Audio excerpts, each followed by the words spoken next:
আসসালামু আলাইকুম। সবাই কেমন আছেন? আশা করি ভালো আছেন। আমি আলহামদুলিল্লাহ ভালো আছি।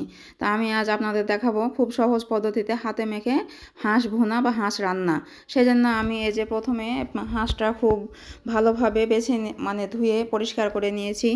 এখন শুধু রান্নার পালা। আমি কিছু মশলা তৈরি করে নিয়েছি সেটাই দেখাবো। এই যে পেঁয়াজ নিয়ে নিয়েছি, গোটা আদা, তারপরে রসুন গোটা, তবে রসুন একটা হচ্ছে থেঁতো করে দিব আর 3টা গোটাই দিব, আর তেজপাতা নিয়েছি। এখানে কিছু গুঁড়া মশলা নিয়েছি, লবণ, হলুদ, মরিচ, লবঙ্গ, কালো এলাচ, সাদা এলাচ, গোলমরিচ, সব কিছু দারচিনি একসঙ্গে নিয়ে নিয়েছি। এখন সকল মশলাগুলো দিয়ে আগে মাংসটা আমি ম্যারিনেট করে নিব। ম্যারিনেট করে নিলে রান্নাটা অনেক ভালো হয়, সুন্দর হয় আর কি। সেজন্য আমি কড়াইতে প্রথমে পরিমাণ মতো তেল দিয়ে দিলাম। আপনাদের মাংসের পরিমাণ অনুযায়ী আপনারা হচ্ছে তেল দিবেন বা মশলা দিবেন। এই যে আমি সকল মশলাগুলো এখন একে একে ঢেলে দেব। কাটা মশলা এবং গোটা মশলা, গুঁড়া মশলা সব কিছু দিয়ে দিলাম। আদা রসুন যেটা থেঁতো করেছিলাম হামানদিস্তার সাহায্যে সেটাও দিয়ে দিলাম।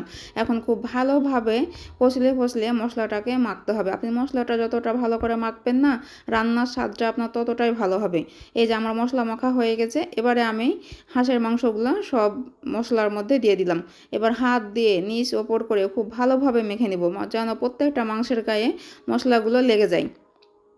আমার এই যে মশলা প্রায় মানে মাংস মাখানো প্রায় শেষ হয়ে গেছে। এখন আমি এটা হাত ধুয়ে, খুব বেশি পানি দিব না, কারণ কাঁচা মাংস থেকে অনেকটাই পানি বের হয়। এখন আমি হাত ধোয়ার পরিমাণ যতটুকু লাগে আর কি দিয়ে দিলাম।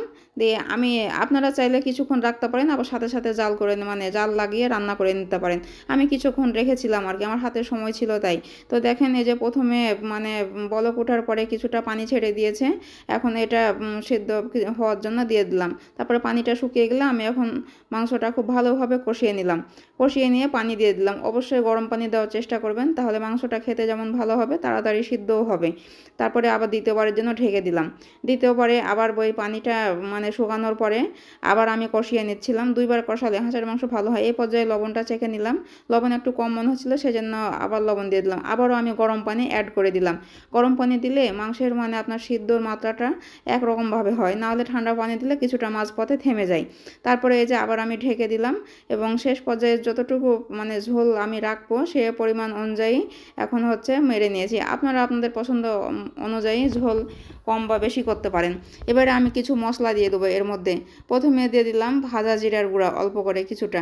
এরপরে আমি দিয়ে দিলাম হচ্ছে আপনার গরম মশলার গুঁড়া, মানে আপনার বাড়িতে যত রকমের মশলা আছে সব রকম মশলা একসঙ্গে গুঁড়ো করে সেটা দিয়ে দিবেন। এখানে এটা দিলে মাংসের ফ্লেভারটা অনেক বেশি সুন্দর হয়, মানে মাংসের স্বাদটাই আপনার পাল্টে যায়। আপনি যে কোনো মাংসে এই মশলাটা ব্যবহার করতে পারেন। আমি মশলা রেসিপিটা একদিন দিয়ে দিব।